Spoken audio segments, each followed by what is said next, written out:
What is up, you guys? Welcome back to another episode of the Creative Hunter podcast. Your host, as always, Logan Romney. Thanks for hopping on today. Today it is with Dialed Archery with Scott Bakken. He's one of the co-founders there at Dialed. Love Dialed. Been shooting their sights for, man, it's almost, I think, 2 years now. And they're awesome. They've been innovating a bunch, and they have a site that works really well, especially their new proof. And so I'm excited to get my hands on one and get some use out of it. But I ran their Arxo site all of last year, and it's awesome. So I'm excited for you guys to check this out. Scott goes just over a bunch of the history of himself and Dialed and everything, and kind of the future of where things are going.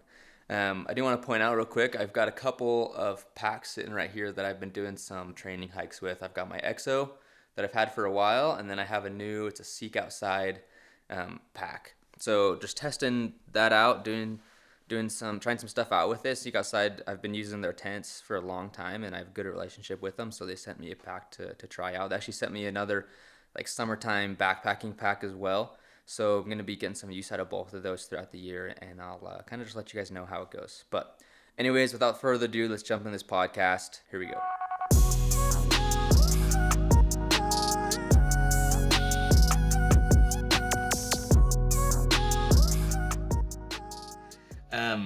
Yeah, dude, I bet it's just busy. Like fall's probably just your busiest time, huh? Yeah, it is. And, especially just with like being a small team, Right. it's, Taylor and I wear a lot of hats. And, for us being in Minnesota, like obviously November's the rut. And that's when all of our shop guys want to go hunt. So, we're very conscientious of making sure that those guys get time in the field and, because that's why we all do this, right? So, so we pretty much let them have November, and then we get out when we get out. Nice. Yeah, that's good. But hopefully this year, I mean, I know Taylor put in for Wyoming, so hopefully he can draw a tag there. And then, Oh, cool. I don't know. I got a bunch of Hail Mary stuff that's not going to happen. So, Yeah. it'll be, once summer comes, it'll be trying to figure out something. But Yeah. You guys go to a bunch of the tacks though, right? yeah, we'll be at majority of them this year. Yeah. Yeah, Sweet. yeah. So we were meeting about that, just trying to get a plan, put together. Which is crazy to think that's literally right around the corner. I And know. I'm physically and mentally preparing because I do them all, Yeah. and so that's roughly about 12 weeks of being on the road. And yeah, I'm not sure I'm ready for that, but we'll be ready when it's time. But Yeah. it's yeah, like I said, I'm just trying to prepare. Nice. Yeah. No, that's a lot.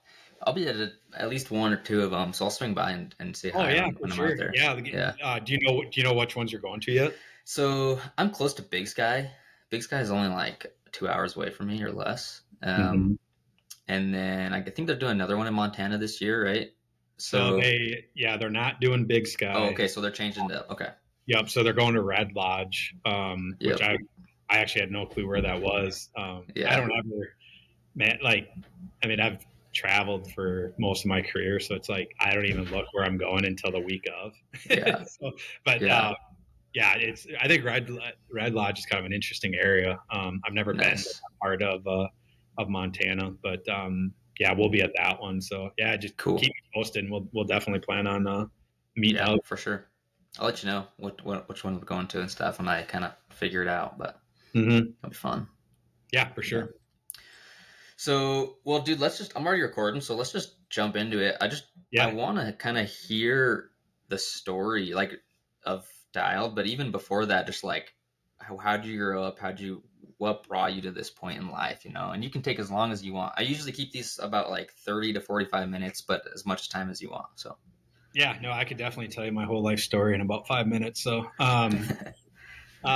yeah, well, I guess first off, like me personally, hunting and primarily archery has always been like, I mean, I say my passion, but it's literally all I've known. And I've told this story multiple times, but I didn't come from a hunting family. Grew up in the country, but my uncle was a bow hunter, and he's the one that really ignited like the passion for archery. And then my dad got into it, my younger brother got into it, and then we turned into this bow hunting family.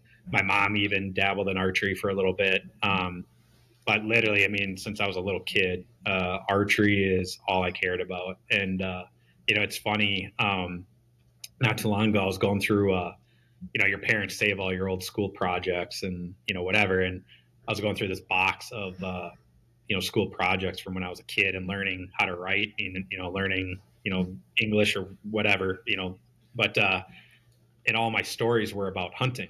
And I'm reading some of these and they're very graphic, about shooting a bear in the heart and pulling its guts out. And I'm like, if a teacher read that nowadays, I'd be probably Yeah.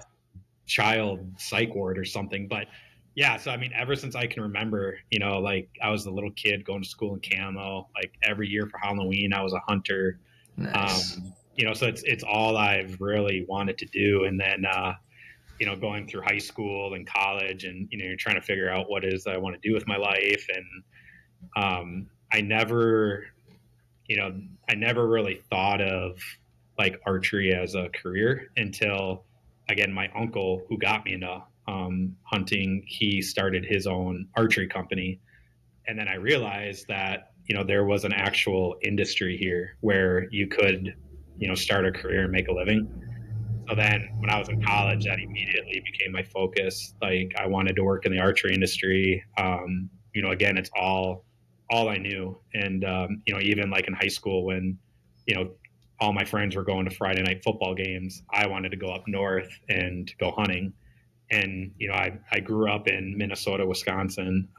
So, whitetails was always my passion. But, and then it just, as I got older and learned more, and it wasn't really, we were talking about elk hunting, it was like my mid 20s before I realized like you can go elk hunting.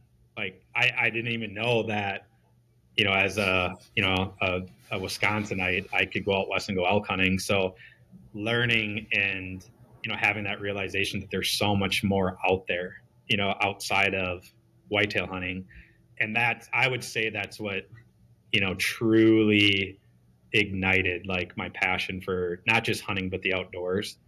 And then realizing that, I still love like whitetail hunting, that is still like what I'm passionate about, but it's become more, I like all the pre hunting stuff. So, the shed hunting, the scouting, the food plots, all the work. And then, the hunting part is just kind of a product of that, right? But then, Yeah. you know, having been on, multiple elk hunts and hunting out west, being in Alaska, going to Alaska, like that's when I realized like I feel like I'm meant for more than just sitting in a tree stand. Um, and so, like I said, it was like kind of my mid to late 20s when I really like I realized that this is who I am. But again, it almost became more of like an adventure and less of a hunter. But I still love the hunting part of it, like Yeah.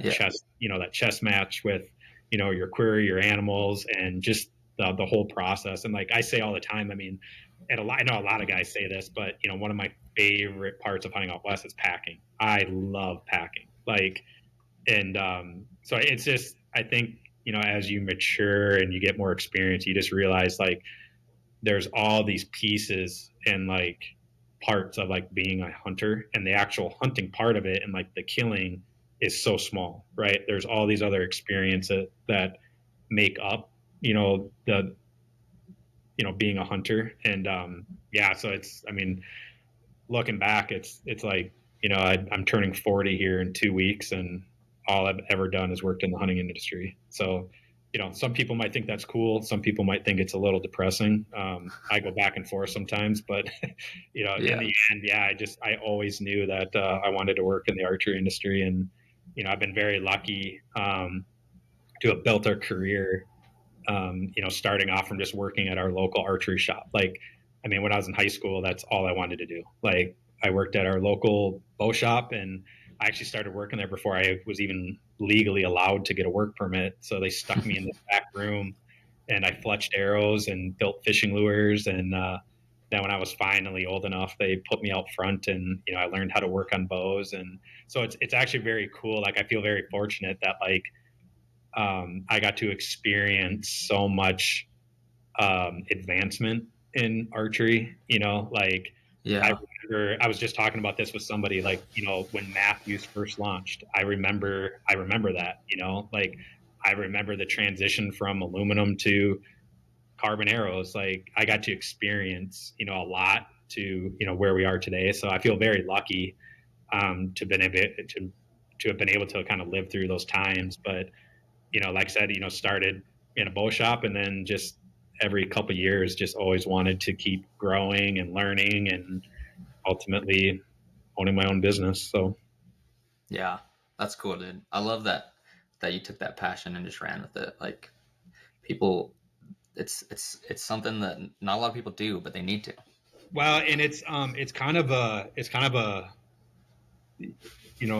I don't want to say it's like a dangerous game, because it's not dangerous, but it Yeah. is, in the sense that there is something to be said about making your passion your job, Sure. right? And it's like that saying, like, if you love what you do, you never work a day in your life, right? But it also, after have been doing it for so long, it has changed my passion for hunting and archery. Yeah. Like, I mean, I think maybe I shot my bow a dozen times last year. Like, I just don't. Wow. I mean, one, we're just so busy. I mean, He's with right. Dialed, like, it's just, there's always something going on. There's just always something that's needing attention. So I just don't have the time to really shoot as much as I used to. But it's also, after have done it for so long, I still love it. Like, if I didn't have Dialed, I don't know what I'd be doing, to be honest. You know, I really don't. But I think what I've learned over, like, particularly the last 4 years, since we started Dialed, is finding different opportunities to, like, reignite that fire. So, like, guiding for me was a big part of that, like getting more involved with, guiding and experiencing things with other people. And, like, I've been very lucky to, I've killed my fair share of elk. I've been to Africa. I've been, I've gotten to experience a lot of things. And, but one of my biggest enjoyments is, like, sharing that with other people, and going on somebody's first elk hunt, or somebody's first mule deer hunt, or getting to create those memories for, like, them. I've really come to enjoy that, and I think that's one of the biggest things I love about Dialed, is helping other people, and helping them even learn something, which I am by no means an expert, right? But I've also learned a lot of, like, what not to do, so, like I said, I think it's just kind of, again, finding those little pieces that just help keep that fire ignited. And like we were talking before, Taylor was with me earlier, and we both were just like, you know what, dude, like, this year we're gonna hunt. Like, we're gonna spend some time hunting. And like I said, he's putting in for Wyoming. I'm hoping to draw some tags. So it's kind of like, I'm starting to get that enjoyment back, and, like, I'm dying Nice. to get my new bow in so I can get it set up and truly put time into my setup like I used to. And it's just time, because I've kind of sat idle for a while, which, I mean, it was kind of a necessity. And to be honest, I probably did need a little bit of a break, just to kind of reset and focus on other things. But like I said, I'm ready to get back in it now. Yeah. That's awesome. So Um, Talking about Dialed, where'd that the idea come? Like, where did that start, and kind of the process of that? yeah, you know it's now that we've been together for going on 4 years. It's kind of crazy to think of, like, there was a time where Dial didn't exist, because Yeah. it's literally been one of the best things I've ever been part of. It's been one of the hardest and most stressful, but what we've built with Dial thus far is pretty amazing. But ultimately, just like I kind of explained, going through the different levels of building a career, I kind of hit like all the benchmarks I really wanted to. I started off working at a local bow shop, which I loved, but again, the more involved I got, the more I realized that there's all these other opportunities. So, I went from being, working in a shop to being an on the road sales rep. And then I was a buyer. And then, I worked for an archery manufacturer.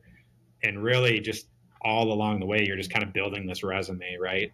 But I never really knew what that resume was for. And, because I really didn't have any interest in going and working for like a private equity company or working for like another family owned business. It was kind of like I checked all these boxes, and I was just at a point where, I think we all kind of were at that time because we were just coming off of COVID, and you just started reevaluating a lot of things in your life. And, again, kind of going back off of like the whole hunting, like I just always felt like, I'd put all this work and time into building this career, but like, what was it really for, And I remember, Taylor and Jordan, who are part of Dialed, they have Captured Creative. We've been friends for a long time. And, it was just kind of a late night conversation with Taylor. And we were, I don't want to say we were like bitching, but we were, like Yeah. we were just like, like, man, like life sucks. Like, what are we supposed to be doing with our lives? Just a lot of just like kind of, questions that you find yourself asking, like, just when you're kind of bored and staring off into the abyss. But I said, I remember I was like, dude, I'm like, we should start an archery company. And he's like, we should. And I'm like, no, for real. And he's like, yeah, no, I know. And some time went by, and I'll never forget. Like I was ready. Like I needed a change, and I needed a new challenge. Really, like I've always been the type where I like being challenged. I don't like complacency. I don't like mediocrity. Like I just always want to be better, and I always want to learn more. And I just don't like sitting idle. And I'm very fortunate that Taylor and Jordan are the exact same. And so we were all kind of had the same kind of feeling. And I called Taylor, and I was like I'm gonna do this. And I was like, I want you and Jordan with me. Like we should do this together. And he's like, let me think about it. And or maybe he was like, yeah, like because they had some stuff going on. And he called me back the next day, and he's like, let's do it. And I was like, all right, let's do it. And then all the questions like, well, where are we going to get the money? Like, what are we going to do? Like, what are we going to call it? And it was just, I don't know, we'll figure that out, right? But I feel like Dialed was always a thing. We just didn't know it, right? And more than ever, I truly believe that like, you know, timing is everything, and what's meant to be is meant to be. And I do think, part of the reason of like Taylor and Jordan I meeting was the Dialed was supposed to happen. Because if you look at it from like a big picture, Dialed never should have happened. I mean, just like if you look at the statistics, if you look at, you know, like our chances of actually doing this were very slim. And, especially doing it on our own without,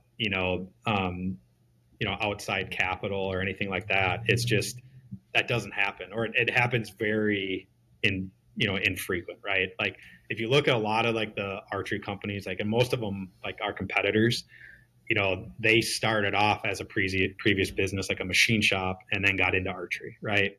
Right. So there was, in the beginning, it was just like, well, how are we going to do this? But yeah, we went for it, and here we are 4 years later. So yeah, I guess I don't know, like I can't really say it was, Dialed started because of this one thing. Like I said, Yeah. I think it was just a compound of a lot of things, and just ultimately it was supposed to happen, and the timing was right, and here we are. That's cool, dude. That's cool. You guys went. I mean, you guys grew really fast because you said you've only been around for 4 years.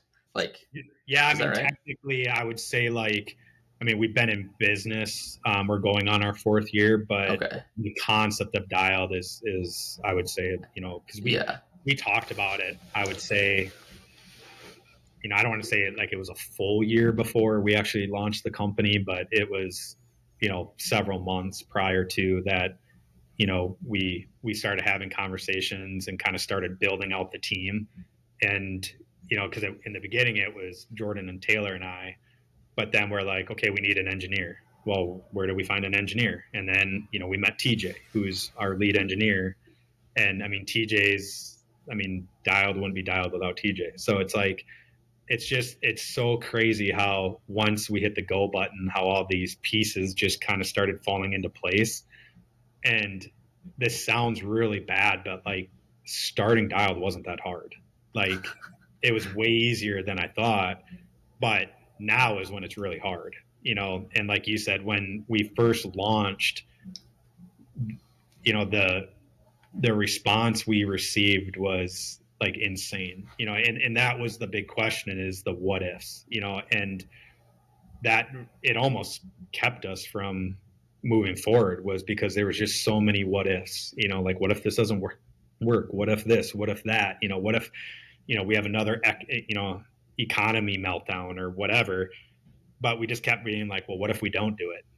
What if we don't try? And we came back to be like, we got to try. Like, we at least have to give us a shot.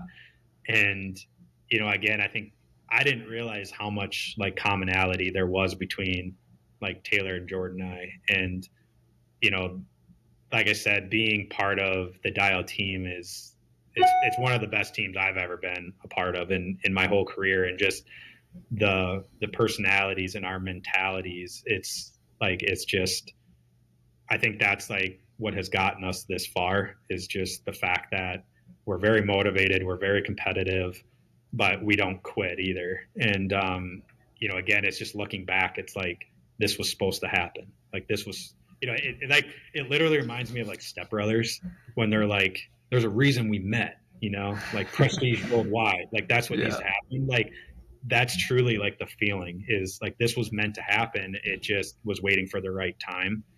And and again, I truly believe like there's a reason for everything now. I never really thought that way before, but again, there's a reason why like I met Taylor and Jordan. There's a reason why, you know, everything has happened the way it has.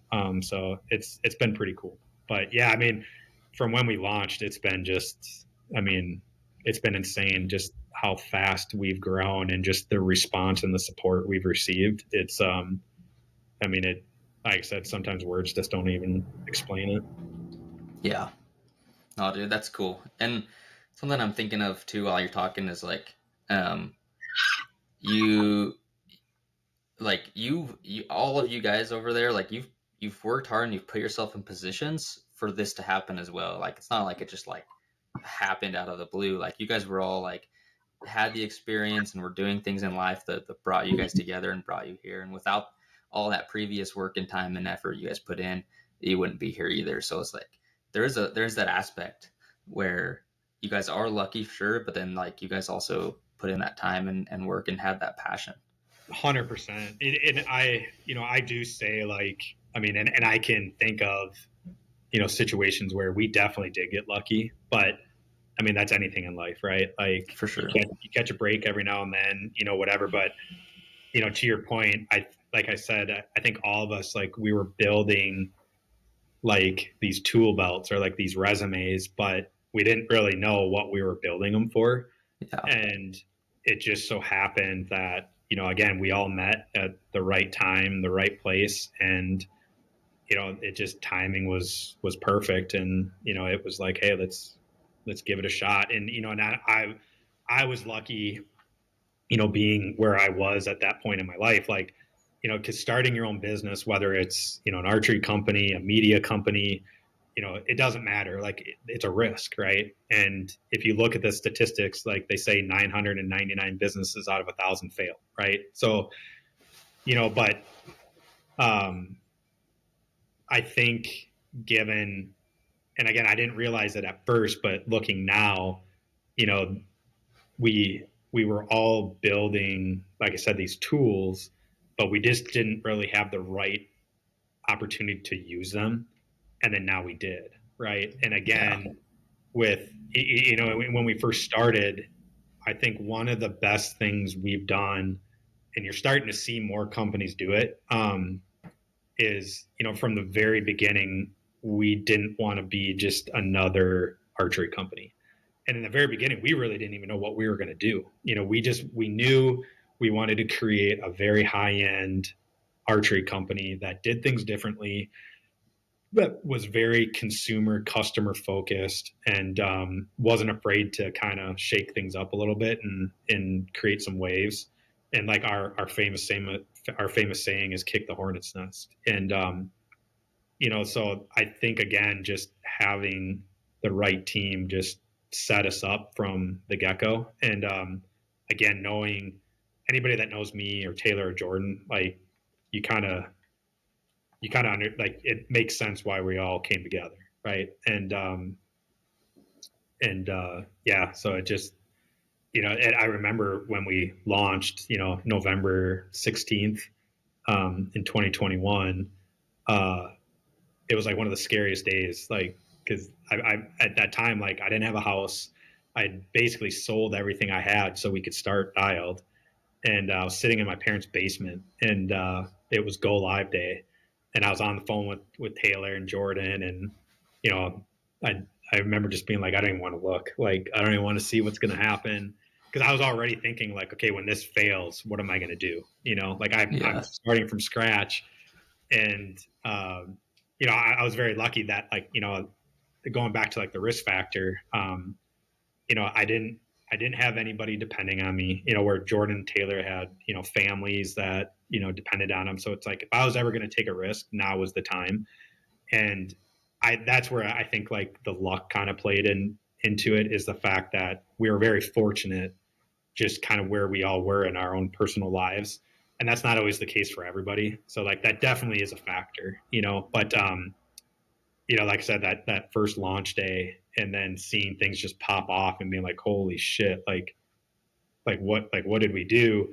And just like I said, the response was like, finally something different. Finally, like, it truly kind of pulled the lid off of how hungry consumers were for something different in the archery space. And like I said, I can 100% or 100% confidently say, like, that was the day we kicked the hornet's nest, and we did, and I mean, all along the way, I mean, we've painted such a big target on our back, but again, we love it. Like, Yeah. that's why, like, I mean, again, if you know any of us, like, we don't care. Yeah. Oh, that's cool. That's awesome, dude. I love hearing that. Um, I'd Well, love and to I switch think, gears or go for it. well, yeah, I was just gonna, one more comment, just, Sure. piggybacking off that is, we took this massive risk, but if there's one thing, like, at the end of the day, if there's one thing we can say we did right, or we can be, like, proud of, is just the fact that, like, like I said, I've built a career in this industry, and it's given me a lot, and it's provided a lot of opportunities for me. And I know the same is for Jordan and Taylor, but the one thing we truly set off to do was to, like, make a difference. And you know, competition leads to innovation. Innovation leads to, better quality products. And you're seeing that now just across the Oh, industry. for And I'm sure. not saying it's because of us, but Right. in our category, 100%. But in the end, the consumers are the ones that win. And again, we always wanted to be customer focused. And, you know, watching the industry and how it's changed over the years, it's not always for the good. So again, if there's one thing we can say we can feel good about, is, if there's anybody else that's out there that's, like, questioning if they should take the risk, or, I have this idea, and it's like, just freaking do it.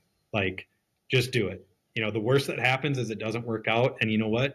That happens. We were very lucky. I mean, we were lucky our first try at our business ownership and entrepreneurship, it worked, right? But we need new blood. We need innovation in our industry.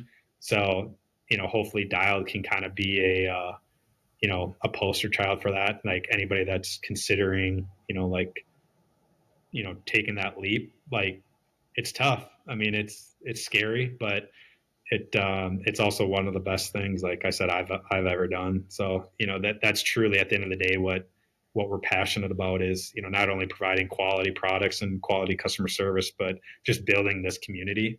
And that's one thing we talk about all the time is the Dialed community is, they're savages. And we love our community, and we just want to keep building it and making it stronger. Yeah. I love that you talked about that, because a lot of the listeners on the podcast like are aspiring to do something in the maybe in the hunting industry or the creative industry, whatever it is.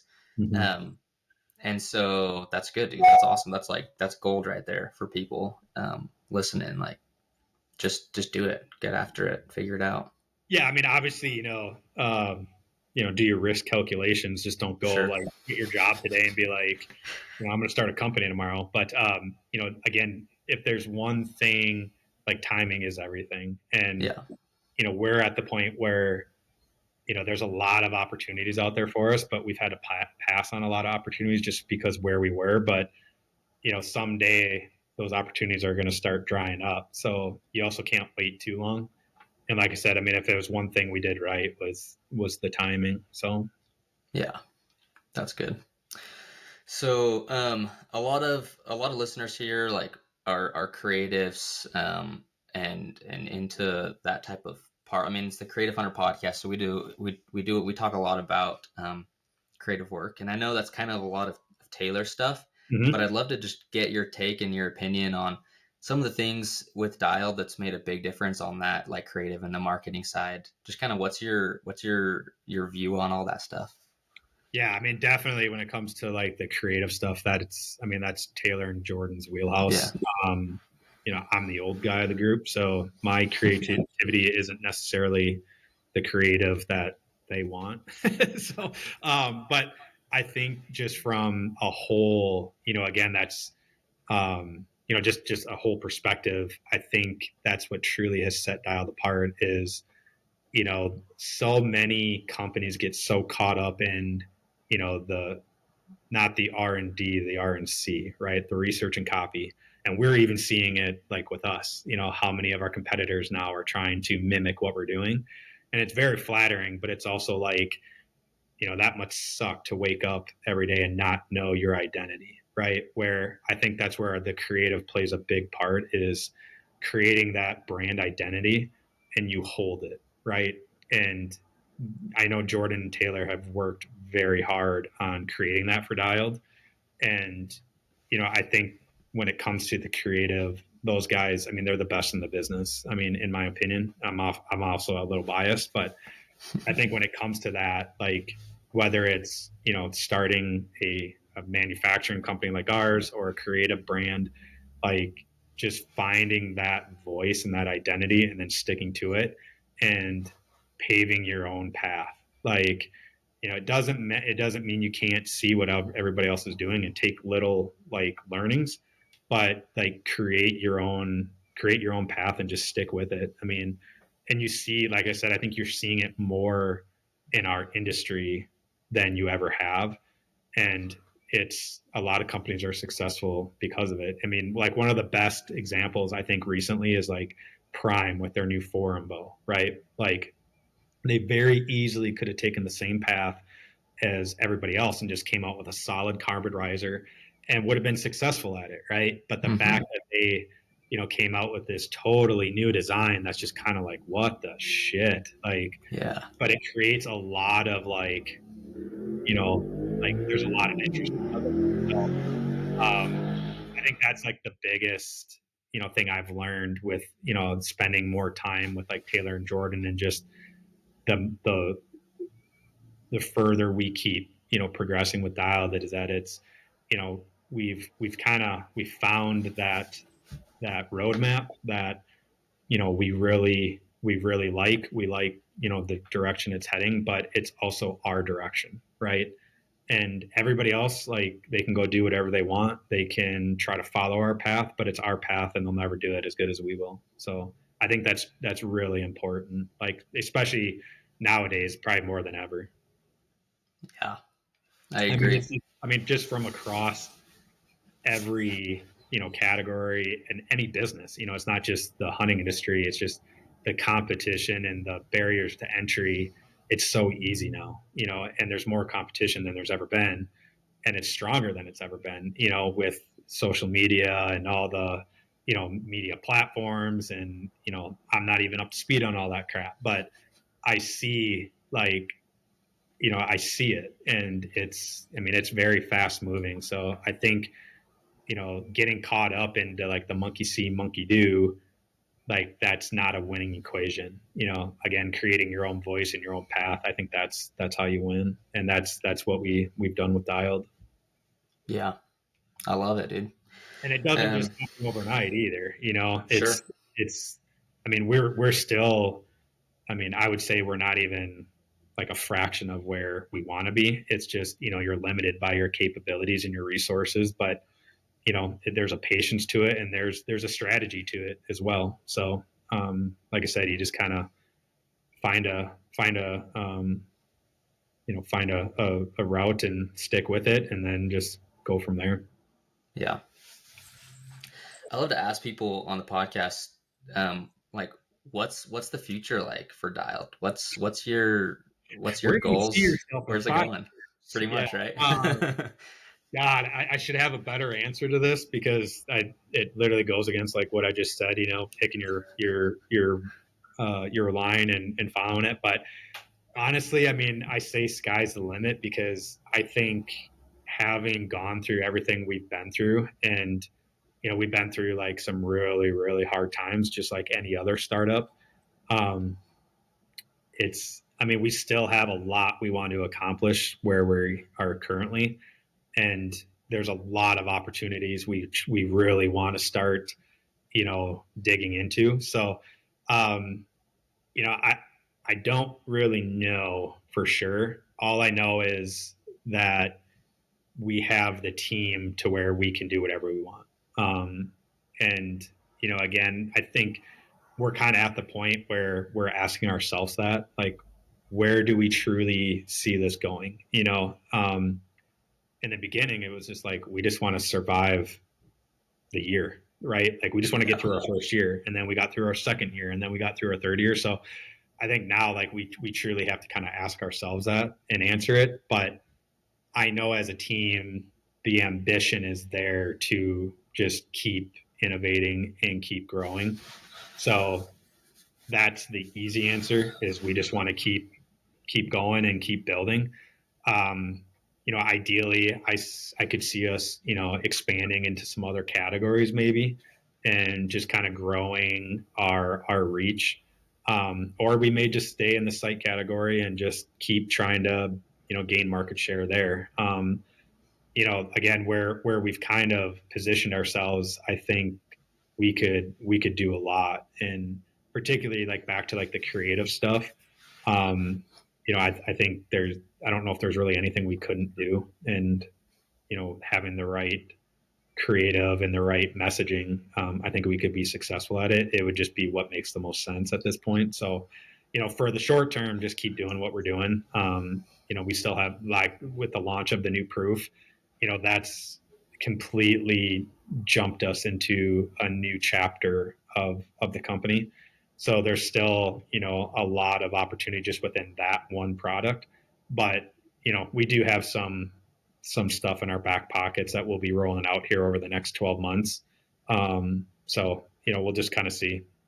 But Nice. it's like I said, we've gotten to the point where, like, we've built this community, and it's easy for us as owners and as founders. Like, it's so easy to get caught up into the day to day. Like, I always refer to it as like it's like quicksand. Like, sometimes, like, the deeper you get into it, the harder you try. It's like everything just sucks you down, and it's easy to get caught up into all like the stuff that stresses you out, where you kind of forget about, you know, again, kind of seeing the big picture, but then, seeing like that light at the end of the tunnel, and, being at the TAC events, having opportunities like this, to join a podcast, like, you realize, like, okay, like, we're doing something right. Right. And so, you kind of take those little W's and then, you use that as motivation. But again, I think we've proven that like, hey, we really can do this. So now let's start acting like a real company and not saying what if. It's like, let's do this, or like when we do this, you know what I mean? Like, and that, again, that doesn't come overnight. Like it takes time, it takes patience. Like I swear I have more gray hair now than I did 2 weeks ago, but um again, you realize like, hey, like we're doing okay, like we still have a lot of work to do. We have a lot more effort and energy to put into this, but we're doing pretty good. So yeah, who Yeah. knows? I don't know. Nice. No, Maybe that's we'll start. fun. Maybe we'll start building bicycles. Who Yeah. knows? Yeah. There you go, dude. There's a market for it. We're open to it. Right. Yeah. I mean, I think that's smart too. Just kind of be open to opportunities. So Yeah, yeah, yeah, and that's and good. I think a lot of opportunities. Like I said, we've had a lot presented to us. We've had a lot of doors open, but I still think there's a lot of opportunities that we don't even know exist yet. And Well, it's just, sure. again, waiting for the right time, and then when those opportunities pop up, you can make a decision then. So again, there is a patience there where I think at this point I don't want to say we're content, because I don't know if we'll ever be content, but we're okay with where we're at right now and the path that we're on, and then waiting to see what else may pop up, or opportunities we may create. Because I mean, we have created a lot of opportunities on just doing what we do. So who knows? Yeah. Maybe we'll go to That's cool, dude. space. I don't know. We'll move Dialed to Mars. Who knows? Good, dude. Well, let's just finish up with one more thing. Run me through your bow setup. Or you said you had a bow coming. Well, hopefully I do. Okay. Um, Yeah. I haven't really decided yet. We're a mixed bag when it comes to our setups at Dialed. Yeah. Yeah.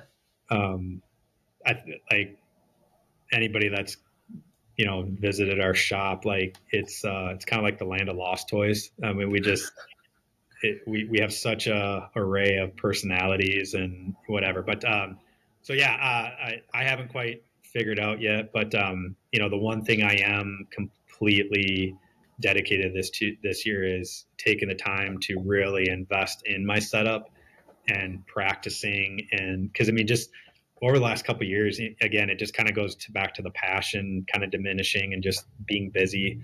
I mean, I got in the routine of just slapping shit on my bow and being like, oh, that's good enough, right? If I can hit a paper Right. plate, I'm happy with that. And this year, I really want to change my mentality and like go for like really put time into a good setup and kind of get back into that, because like I love helping other people do it. You know what I mean? Like I spend way more time helping other people with their setups than my own. So yeah, so verdict is still out is exactly what that setup's going to be, but um, I'm very excited to be rocking the proof and get some time.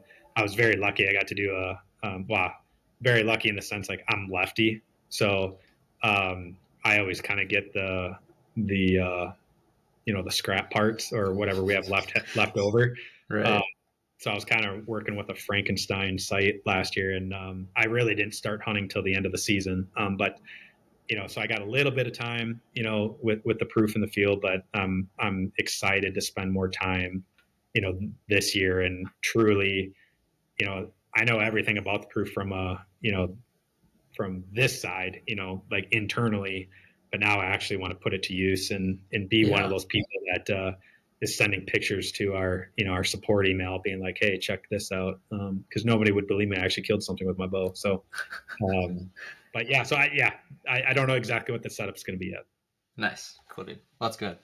But Well, stay on here. We'll chat. We'll chat after I wrap it up. But yeah, thanks for coming on, dude. It's a good yeah, chat. no, I appreciate the opportunity. Yeah. I know Taylor kind of filled me in. I know you've been kind of working with us for a while, so it's great to finally meet you. And again, I appreciate Yeah. the opportunity to join. It's this is the stuff that I think is pretty cool. So Yeah. That's cool, dude. Well, It's great to meet you too, and I'm glad that we got this set up and Taylor got us in touch and we got it going. So Yeah. thanks, dude. Yeah. Thank you. Okay, we'll see you guys next week.